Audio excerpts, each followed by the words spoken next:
Hello everyone, कैसे हैं आप सभी। मैं आशा करती हूँ कि आप सभी स्वस्थ होंगे। आपके लिए सीटेट पेपर 2 साइंस का प्रीवियस ईयर क्वेश्चन पेपर लेकर आए हैं जो 8 दिसंबर 2019 में ऑफलाइन शिफ्ट में पूछा गया था। इसके अलावा जितने भी ऑनलाइन शिफ्ट में पेपर हुए हैं 2021 से और अभी रिसेंटली जो अगस्त और जनवरी में पेपर हुए हैं, इन सभी के प्रैक्टिस सेट इस चैनल पे करवा दिए गए हैं। यदि आप चैनल पे नए हैं तो प्लीज़ चैनल को सब्सक्राइब कर लीजिएगा। ऐसे ही डेली प्रैक्टिस सेट इस चैनल पे करवाए जाते हैं। तो चलिए देख लेते हैं आज का हमारा जो पहला प्रश्न है क्या पूछा है। उसमें पहले प्रश्न में पूछा है, समतल दर्पणों में बनने वाले प्रतिबिंबों के संबंध में नीचे दिए गए कथन कौन सा सत्य है। तो हम देख लेते हैं समतल दर्पण में प्रतिबिंब कैसा बनता है।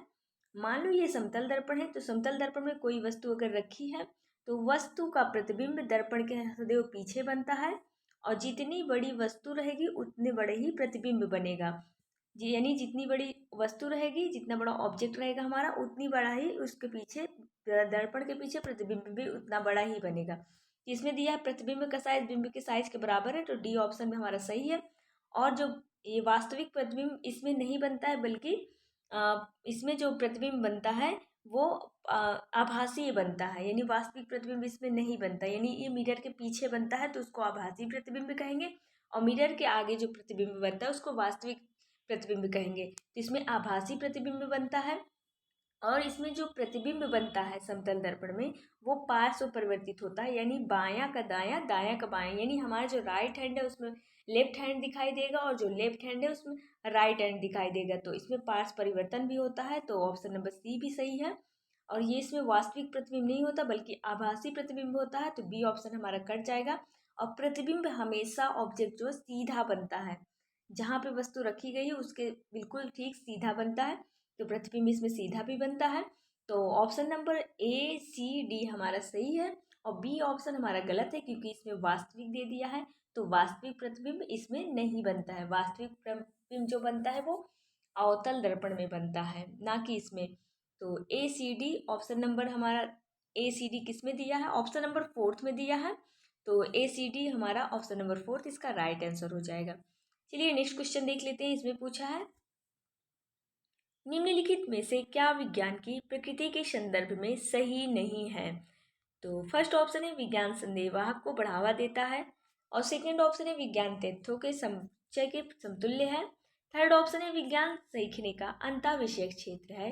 फोर्थ ऑप्शन है विज्ञान हमेशा अस्थायी है। तो इसका जो हमारा राइट आंसर हो जाएगा, नहीं सही पूछा है, तो ऑप्शन नंबर फर्स्ट ही इसका राइट आंसर हो जाएगा। नेक्स्ट क्वेश्चन पे चलते हैं। इसने पूछा है, राष्ट्रीय पाठचर्या 2005 के अनुसार अच्छी विज्ञान शिक्षा होनी चाहिए। तो पहला ऑप्शन है हमारा विद्यालय के वातावरण के प्रति निष्ठ होनी चाहिए, और सेकेंड है कक्षा कक्ष संस्कृति के प्रति निष्ठ होनी चाहिए, और थर्ड ऑप्शन है इसमें विज्ञान शिक्षक के प्रति निष्ठ होनी चाहिए, और फोर्थ है बच्चे के प्रति निष्ठ होनी चाहिए। इसका जो हमारा राइट आंसर हो जाएगा, सबसे अच्छा ऑप्शन जो है वो फोर्थ है, यानी बच्चे के प्रति निष्ठ होनी चाहिए। ऑप्शन नंबर फोर्थ हमारा राइट आंसर हो जाएगा। नेक्स्ट क्वेश्चन पे चलते हैं। इसमें पूछा है, एक अच्छी विज्ञान शिक्षा पाठचर्या की निम्नलिखित में से कौन सी वैधता की संस्तुति क्रियाकलाप और प्रयोग द्वारा है। तो पहला ऑप्शन है पर्यावरण संबंधी, सेकेंड ऑप्शन है प्रक्रियात्मक, और थर्ड ऑप्शन है संज्ञानात्मक, और फोर्थ ऑप्शन है ऐतिहासिक। तो NCERT 2005 के अनुसार जो विज्ञान शिक्षा में सीखने का काबिल बनाना चाहिए, तो वो संसार को पहचाने और क्षमता बढ़े, वैसे वैसे उसमें जुड़ने की वैज्ञानिक तथ्यों और सिद्धांतों को जानने की उसके अंदर विभिन्न क्षमताएं हों, हासिल करें। तो ये सब किस में से आएगा, जो ऑप्शन नंबर सेकेंड हमारा सही हो जाएगा, यानी प्रक्रियात्मक। तो इसका जो राइट आंसर हो जाएगा प्रक्रियात्मक हो जाएगा। नेक्स्ट क्वेश्चन पे चलते हैं। इसमें पूछा है, अनुकक्षा 8 के बच्चों को शैक्षिक भ्रमण के लिए लेकर जाती है। इस क्रियाकलाप के लिए निम्नलिखित में से क्या सबसे अधिक उपयुक्त उद्देश्य होगा। तो चलिए देख लेते हैं इसके उद्देश्य। ए ऑप्शन में दिया है, या बच्चों के मध्य अंतःक्रिया को प्रेरित करता है। बी ऑप्शन है, या ठोस अनुभव के द्वारा प्रक्रिया कौशल को बढ़ावा देता है। और सी ऑप्शन दिया है, यह बच्चों के अवलोकन कौशलों को बढ़ाता है। और डी ऑप्शन है, या शिक्षक और कक्षा की एक लय को तोड़ता है। तो ये शिक्षक और कक्षा की लय को तोड़ेगा, तो डी ऑप्शन ही हमारा कट जाएगा। बाकी ए बी सी ऑप्शन हमारा राइट है। तो ऑप्शन नंबर थर्ड है हमारा राइट आंसर हो जाएगा।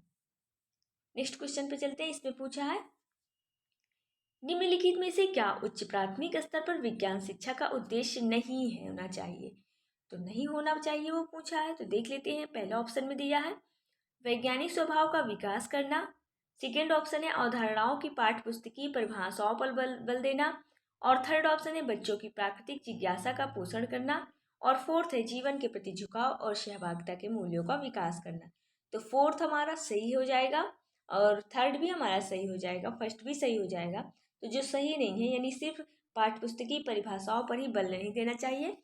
ऑप्शन नंबर इसका फर्स्ट सेकेंड राइट आंसर हो जाएगा। नेक्स्ट क्वेश्चन पे चलते हैं। इसमें पूछा है निम्नलिखित में से क्या बच्चों में समालोचनात्मक चिंतन को बढ़ावा दे सकता है। तो पहला ऑप्शन है बच्चों को समूह के आपस में चर्चा करें और उसके उपरांत बड़े समूह में साझा करने को कहना। सेकेंड ऑप्शन है शिक्षक के द्वारा प्रयोग के प्रदर्शन। थर्ड ऑप्शन है बच्चों से कक्षा में विज्ञान की पाठ्यपुस्तक पढ़ने के लिए कहना। और फोर्थ ऑप्शन है बच्चों की पाठ्यपुस्तक अंत में दिए गए अधिक विस्तार को पढ़ने के लिए कहना। तो सबसे अच्छा जो इसमें बेस्ट ऑप्शन है वो फर्स्ट हो जाएगा, यानी बच्चों को समूह में आपस में चर्चा और उसके उपरांत बड़े समूह में साझा करने के लिए कहेंगे। तो ऑप्शन नंबर फर्स्ट ही हमारा राइट आंसर हो जाएगा। नेक्स्ट क्वेश्चन में पूछा है एक शिक्षक कक्षा का आरंभ दिए गए एक भोजन के नमूने में मंड का रासायनिक परीक्षण का प्रदर्शन करने को करता है। तो उपरोक्त कथन में से रेखांकित शब्द संबंधित संज्ञानात्मक प्रक्रिया हो सकती है। तो इसका जो हमारा राइट आंसर हो जाएगा अनुप्रयोग, बोध करना, सृजन करना या विश्लेषण करना। तो अनुप्रयोग हो जाएगा, ऑप्शन नंबर फर्स्ट ही इसका हमारा राइट आंसर हो जाएगा। नेक्स्ट क्वेश्चन पे पूछा है निम्नलिखित में से कौन सी गतिविधि बच्चों में सक्रिय अधिगम का प्रावधान नहीं करेगी। तो पहला ऑप्शन है विज्ञान का कोना बनाना। सेकंड है कक्षा में व्याख्यान सुनना। थर्ड है विज्ञान क्लब की स्थापना करना। फोर्थ ऑप्शन है क्षेत्र भ्रमण का आयोजन करना। इसका जो हमारा राइट आंसर हो जाएगा सिर्फ व्याख्यान विधि यानी व्याख्या केवल सुनना, तो यही ऑप्शन हमारा राइट आंसर हो जाएगा, यही प्रावधान नहीं किया जाएगा। ऑप्शन नंबर सेकेंड ही हमारा राइट आंसर हो जाएगा। नेक्स्ट क्वेश्चन में पूछा है विज्ञान में निम्नलिखित में से किसके द्वारा सीखने में कमी का पता लगाया जाता है। तो पहला ऑप्शन है अवधारणा मानचित्र। सेकंड है औरण अभिलेख। और थर्ड है पोर्टफोलियो। और डी ऑप्शन है सत्र अंतर उपलब्धि परीक्षण। इसका जो हमारा राइट आंसर हो जाएगा ए बी सी तीनों हो जाएगा और सत्र के अंत उपलब्धि परीक्षण नहीं होगा। डी ऑप्शन हमारा कट जाएगा। तो डी ऑप्शन हमारा थर्ड सेकंड फोर्थ तीनों में दिया है, तो ऑप्शन नंबर फर्स्ट ही हमारा राइट आंसर हो जाएगा, यानी ए बी सी इसका राइट आंसर है। नेक्स्ट क्वेश्चन पे चलते हैं। इसमें पूछा है निम्नलिखित में से कौन सा साधन अवलोकन आधारित है। तो अवलोकन आधारित जो साधन है यानी कागज पेंसिल परीक्षण है या वर्णन अभिलेख है या मौखिक परीक्षण है या लिखित परीक्षण है। इसका जो हमारा राइट आंसर हो जाएगा वर्णन अभिलेख हो जाएगा, यानी ऑप्शन नंबर सेकंड इसका राइट आंसर हो जाएगा। नेक्स्ट क्वेश्चन पे चलते हैं। इसमें पूछा है नीचे दिए गए कथनों में से कौन से कथन सही हैं। तो चलिए देख लेते हैं कौन से कथन इसमें सही हैं। पहला पश्मीना शाल बकरी के बालों से बनता है, तो ये तो हमारा सही है। और अंगोरा एक प्रकार का ऊन है जो खरगोश से प्राप्त होता है, ये भी हमारा सही है। और सी दिया ऊँट, ऊँट की ऊन कारपेट बनाने में प्रयोग होती है। और डी ऑप्शन है पश्मीना ऊन खरगोश से प्राप्त होता है। तो पश्मीना जो होता है वो बकरी से प्राप्त होता है, तो इसमें खरगोश दे दिया, ऑप्शन कट जाएगा। और ऊँट ऊन से कारपेट बनाने का उपयोग नहीं किया जाता, तो सी ऑप्शन भी कट जाएगा। तो ए और बी हमारा राइट आंसर है। तो ए और बी हमारा फोर्थ ऑप्शन में दिया है, तो ऑप्शन नंबर फोर्थ ही हमारा राइट आंसर हो जाएगा। नेक्स्ट क्वेश्चन में पूछा है नीचे दिए गए लक्षणों के आधार पर जंतु को पहचानिए। ए लंबा यानी मेरुदंड है जिसका रीढ़ की हड्डी यानी लंबी है। और बी ऑप्शन दिया बहुत सी मांसपेशियां हैं। और सी है आगे को धकेलने के लिए शरीर अनेक बलियों में मुड़ा होता है। तो इसका जो हमारा राइट आंसर हो जाएगा वो क्या हो जाएगा, सांप हो जाएगा। थर्ड ऑप्शन इसका राइट आंसर हो जाएगा। नेक्स्ट क्वेश्चन में पूछा है नीचे दिए गया कौन सा कथन सही नहीं है। तो सही नहीं है बताना है इसमें। तो पहला ऑप्शन है धमनियों की भित्तियां मोटी होती हैं, तो ये तो ऑप्शन हमारा सही है। सेकेंड ऑप्शन है धमनियों की भित्तियां प्रत्यास्था होती हैं यानी चौड़ी होती हैं। और थर्ड ऑप्शन है सभी धमनियां ऑक्सीजन समृद्ध रक्त को ले जाती हैं। और फोर्थ ऑप्शन है सभी धमनियां ऑक्सीजन को हृदय से अन्य भागों में ले जाती हैं। तो ऑप्शन नंबर जो फोर्थ है यही हमारा गलत हो जाएगा, क्योंकि सभी धमनियाँ ऑक्सीजन युक्त को हृदय से अन्य भागों में ले जाती हैं। ये बात तो सही है, लेकिन जो पल्मोनरी धमनी होती है वो हृदय से ऑक्सीजन वाले रक्त को नहीं ले जाती है, बल्कि वो CO2 युक्त यानी कार्बन डाइऑक्साइड युक्त यानी अशुद्ध रक्त को वो हृदय के से अन्य भागों में ले जाती है। तो यही ऑप्शन नंबर फोर्थ हमारा गलत हो जाएगा। इसमें सभी धमनी बोल दिया, यानी पल्मोनरी धमनी जो होती है वो CO2 को हृदय के अन्य भागों तक ले जाती है। इसलिए राइट आंसर जो है हमारा इसका फोर्थ हो जाएगा। निम्नलिखित में से कौन मिलान के सही क्रम को निरूपित करता है? तो पहला है एस्टिक अम्ल। एस्टिक अम्ल किस में मिला लेंगे हम? एस्टिक अम्ल जो होता है वो सिरका में मिला लेंगे, यानी ए का ऑप्शन हमारा फोर्थ हो जाएगा। और लैक्टिक अम्ल हमारा दही में हो जाएगा, यानी बी का मिलान हमारा फर्स्ट से हो जाएगा। और सी है ऑक्सैलिक अम्ल। तो ऑक्सैलिक अम्ल जो होता है वो पालक में होता है, यानी सी का मिलान हमारा सेकंड से हो जाएगा, पालक से। और स्कार्बिक अम्ल नींबू वंश की प्रजाति यानी फल में पाया जाता है, यानी खट्टे फलों में। तो डी का मिलान हमारा थर्ड में हो जाएगा।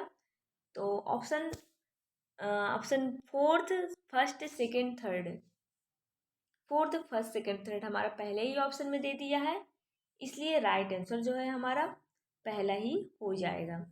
ऑप्शन नंबर फर्स्ट ही हमारा राइट आंसर हो जाएगा। नेक्स्ट क्वेश्चन पे चलते हैं। इसमें पूछा है एक्स वह रसायन है जो हमारे आमाशय में उपस्थित है तथा भोजन के पाचन के लिए आवश्यक है।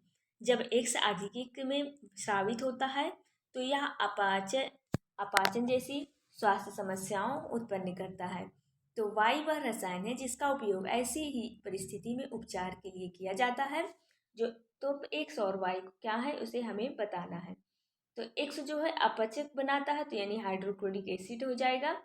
और जो वाई दिया है तो वाई जो है उसका एंटी कोगुलेंट बन जाएगा, यानी स्वास्थ्य की समस्या उत्पन्न करता है। तो वाई रासायनिक पदार्थ है जो उपचार लेके मतलब एक्स का उपचार करता है। तो इसका जो हमारा राइट आंसर हो जाएगा, यानी एक्स हमारा हाइड्रोक्लोरिक एसिड है, यानी हमारे शरीर में जो भोजन का पाचन करता है तो वो हाइड्रोक्लोरिक एसिड की वजह से होता है। तो उसकी मात्रा जब ज़्यादा हो जाती है तो हमें अपच जैसी सुविधाएं उत्पन्न होने लगती हैं, असुविधा होने लगती है, यानी हमें गैस बन जाती है, एसिडिटी हो जाती है। तो उसके लिए हम मिल्क ऑफ मैग्नीशिया का प्रयोग करते हैं। तो ऑप्शन नंबर इसका हमारा क्या राइट हो जाएगा? फर्स्ट ही राइट हो जाएगा।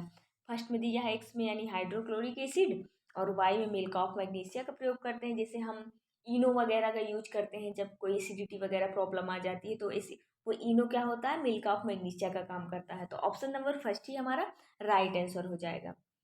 नेक्स्ट क्वेश्चन पे चलते हैं। इसमें पूछा है निम्नलिखित में से किस प्रक्रिया में बैक्टीरिया यानी जीवाणु का उपयोग नहीं होता है? तो पहला ऑप्शन देख लेते हैं। पहला गन्ने के रस किण्वन में होता है, और नाइट्रोजन के स्थिरीकरण में भी होता है, और जो दही में भी होता है, लैक्टोबैसिलस नामक जीवाणु होता है। नाइट्रोजन में राइजोबियम नामक जीवाणु जो होता है वो स्थिरीकरण करता है नाइट्रोजन का।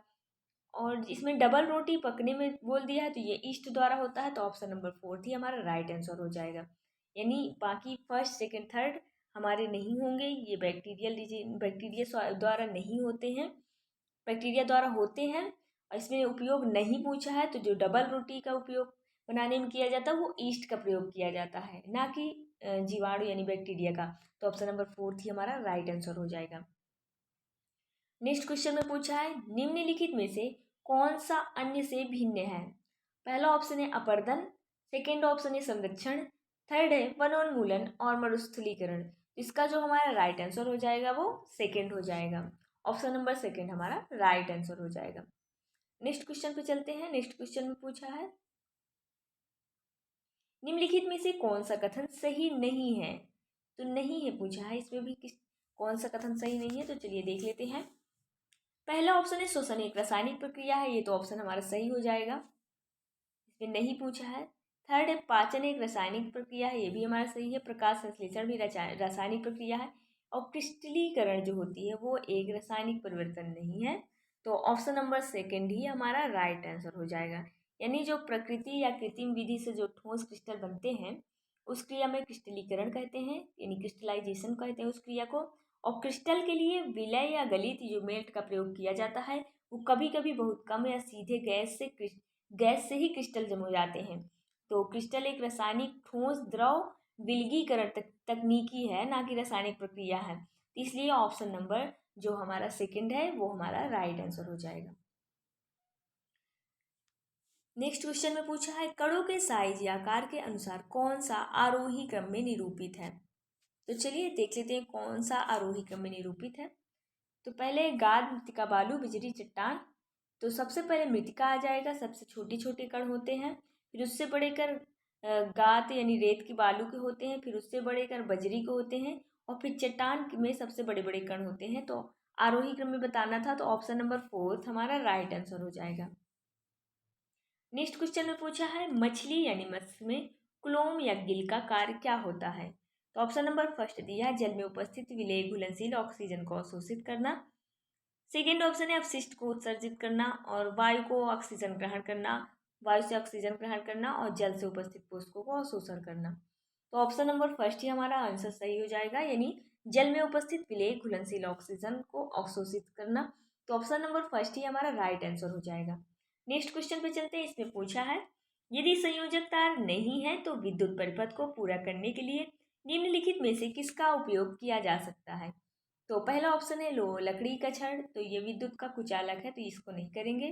कागज की पट्टी, ये भी कुचालक है। और रबड़ की पेटी या पट्टी का ये भी कुचालक है। तो ब्लेड हमारा सुचालक हो जाएगा। तो ऑप्शन नंबर सेकेंड ही हमारा राइट आंसर हो जाएगा। नेक्स्ट क्वेश्चन पूछा है मंजुला समतल दर्पण में अपने प्रतिबिंब का प्रेक्षण कर रही है, तो उसके दर्पण से दूरी 5 मीटर है। तो वह दर्पण की ओर 1 मीटर चलती है। अब उसकी और दर्पण में बने प्रतिबिंब के बीच की दूरी क्या है। तो मान लेते हैं ये दर्पण है। ये दर्पण के इधर कौन खड़ी है, मंजुला खड़ी है, जिसकी दर्पण से पहले की दूरी, दर्पण से दूरी जो कितनी है, मान लो ये दर्पण है, ये दर्पण हो गया हमारा। और दर्पण से पहले मंजुला है, यहाँ पे मंजुला है, तो उसकी दूरी कितनी है, 5 मीटर है।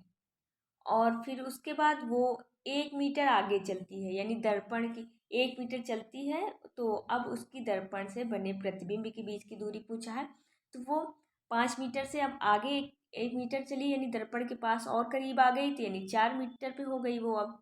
तो 4 मीटर पे हो गई। तो हम जानते हैं जो समतल दर्पण में होता है प्रतिबिंब जो है सीधा बनेगा, और जो वास्तविक स्थिति के अनुसार से प्रतिबिंब एकदम उतनी ही दूरी पे बनेगा, यानी इधर 4 मीटर पे है, तो इस साइड भी जो प्रतिबिंब बनेगा वो 4 मीटर पे ही बनेगा। और जितना बड़ा प्रतिबिंब होगा उतना बड़ा प्रतिबिंब इधर भी बनेगा, यानी दर्पण के पीछे बनेगा। तो यानी प्रतिबिंब कैसा बनेगा, आभासी बनेगा। तो जब मंजुला 1 मीटर इधर चली तो इधर भी 4 मीटर हो गया, तो प्रतिबिंब की तरफ भी वो 4 मीटर पे आ जाएगी। तो इसमें पूछा है दर्पण में बनने वाले उसके प्रतिबिंब के बीच की दूरी। तो दर्पण और उसके प्रतिबिंब के बीच की दूरी पूछा है, तो 4 और 4 कितना हो जाएगा, 4 और 4 प्लस ऐड कर देंगे तो हमारा 8 हो जाएगा। तो ऑप्शन नंबर फर्स्ट ही हमारा इसका राइट आंसर हो जाएगा। नेक्स्ट क्वेश्चन पे चलते हैं। नेक्स्ट क्वेश्चन इसमें पूछा है कोई लोलक 3 सेकंड में 30 दोलन करता है, तो नीचे दिए गए कथनों में से सही कथन चुनिए। तो पहला ऑप्शन दिया है 10 सेकेंड आवृत्ति 0.3 हर्ट्ज, सेकेंड में दिया है 0.3 सेकेंड और हर्ट्ज में 0.3, और इसका आवर्तकाल 10 सेकेंड और 3 हर्ट्ज। तो इसका हमारा जो राइट आंसर होगा, इसको चलिए हम सॉल्व करके बता दे रहे हैं।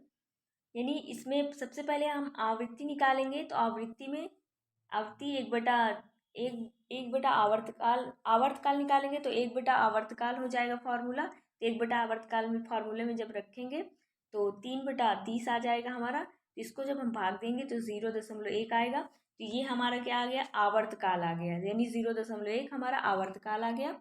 और फिर उसके बाद हम आवृत्ति निकाल लेते हैं। तो आवृत्ति में जब हम आवृत्ति में 30/3 रखेंगे तो ऑप्शन इसमें आ जाएगा 3×30 यानी 10 आ जाएगा। 10 हर्ट्ज हमारा आवृत्ति आ जाएगा। तो 10 हर्ट्ज हमारा एक ही ऑप्शन में दिया है, और 0.1 सेकेंड हमारी आवृत्ति दिया है, और जो आवर्तकाल जो है 0.1 सेकेंड, और जो आवृत्ति है वो 10 हर्ट्ज होगी। तो ऑप्शन नंबर फोर्थ ही हमारा इसका राइट आंसर हो जाएगा। नेक्स्ट क्वेश्चन पे चलते हैं। इसमें दिया है गलत कथन पहचानिए। तो चलिए पहचान लेते हैं। सबसे पहला दिया लौटनी घर्षण सर्पी घर्षण से कम होता है, ये ऑप्शन सही है। तो घर्षण के बारे में हम जानते हैं 3 टाइप्स के घर्षण होते हैं, एक स्थैतिक घर्षण सबसे पहले आएगा, यानी सबसे ज़्यादा होता है स्थैतिक घर्षण बल, फिर उसके बाद सर्पी घर्षण बल होता है और फिर उसके बाद लोटनिक घर्षण बल होता है। लोटनिक घर्षण किस में लगता है, जैसे बैग वगैरह रहते हैं, ट्रॉली बैग ट्रैवल बैग के लिए हम ले जाते हैं तो उसमें पहिए रहती हैं गोल गोल साइड के, तो उसमें लोटनिक घर्षण बल लगता है। तो इसलिए 3 घर्षण बल है, तो स्थैतिक घर्षण बल सबसे ज़्यादा हो जाएगा, सर्पी घर्षण बल उससे कम, फिर लोटनिक घर्षण बल सबसे कम। तो इसमें ऑप्शन में दिया है लोटनिक घर्षण सर्पी घर्षण से कम है, तो ऑप्शन नंबर फर्स्ट हमारा सही है। सेकेंड ऑप्शन देख लेते हैं, किसी तरल में गति करते हुए पिंड का घर्षण बल उसकी आवृत्ति पर निर्भर करता है, तो ये भी हमारा ऑप्शन सही हो जाएगा। और फोर्थ ऑप्शन में दिया है पृथ्वी पर संपर्क में रखे 2 पृष्ठों के बीच घर्षण कभी भी समाप्त नहीं किया जा सकता, तो ये भी हमारा ऑप्शन सही है। और थर्ड में दिया बॉल बेयरिंग का उपयोग मशीन के भागों के बीच में घर्षण में वृद्धि करने के लिए किया जाता है, तो यही ऑप्शन हमारा गलत हो जाएगा। तो ऑप्शन नंबर थर्ड ही हमारा राइट आंसर हो जाएगा। नेक्स्ट क्वेश्चन में पूछा है निम्नलिखित में से कौन से कथन सत्य हैं, तो इसमें रिएक्टिविटी सीरीज से क्वेश्चन पूछा है, तो चलिए देख लेते हैं। आयरन जिंक सल्फेट विलयन से जिंक को विस्थापित कर देगा, तो आयरन जो है यानी Fe और जिंक सल्फेट से विलयन से जिंक को विस्थापित कर देगा, तो जिंक जो है ज़्यादा रिएक्टिव है, तो आयरन उससे कम है, तो ये विस्थापित कर देगा, जिंक को विस्थापित कर देगा, तो नहीं करेगा क्योंकि जिंक पहले आता है रिएक्टिविटी सीरीज में, जिंक ज़्यादा वो है और जो आयरन है वो कम रिएक्टिव है, तो इसलिए ये विस्थापित नहीं कर पाएगा जिंक को, आयरन जो है। तो पहला ऑप्शन तो हमारा कट गया। सेकंड ऑप्शन में दिया है जिंक कॉपर सल्फेट विलयन से कॉपर को विस्थापित कर देगा, तो बी तो हमारा सही है क्योंकि जिंक पहले आता है और जो कॉपर है उससे कम आएगा, तो कॉपर को जिंक जो है विस्थापित कर देगा, तो ये तो हमारा सही है। और थर्ड ऑप्शन देख लेते हैं, कॉपर आयरन सल्फेट विलयन से आयरन को विस्थापित कर सकता है, तो ये भी हमारा आंसर गलत है, यानी जो कॉपर है वो आयरन सल्फेट विलयन से आयरन को विस्थापित नहीं करेगा क्योंकि आयरन पहले आता है और कॉपर जो है रिएक्टिविटी सीरीज में बाद में आता है। तो चलिए देख लेते हैं इसमें ऑप्शन हमारा कौन सा सही था, तो इसमें जो ऑप्शन हमारा है बी सही था। इसमें पूछा सत्य कथन, तो ऑप्शन नंबर केवल बी जो दिया है वो हमारा फोर्थ ऑप्शन में दिया है, किसमें दिया है फोर्थ ऑप्शन में दिया है, तो ऑप्शन नंबर फोर्थ ही हमारा राइट आंसर हो जाएगा। नेक्स्ट क्वेश्चन पे चलते हैं। इसमें पूछा है निम्नलिखित में से सही कथन पहचानिए, तो पहला ऑप्शन दिया है इसमें प्रयोगशाला थर्मामीटर का परिसर 35 डिग्री सेल्सियस से 42 डिग्री सेल्सियस होता है। और सेकंड ऑप्शन दिया है प्रयोगशाला थर्मामीटर का परिसर डॉक्टरी थर्मामीटर से अधिक होता है, तो डॉक्टरी थर्मामीटर का जो परिसर माध्य होता है वो पहला है, इसमें प्रयोगशाला दे दिया है तो इसलिए ये ऑप्शन कट जाएगा। और प्रयोगशाला थर्मामीटर का परिसर डॉक्टरी थर्मामीटर से अधिक होता है, तो ये ऑप्शन हमारा राइट है।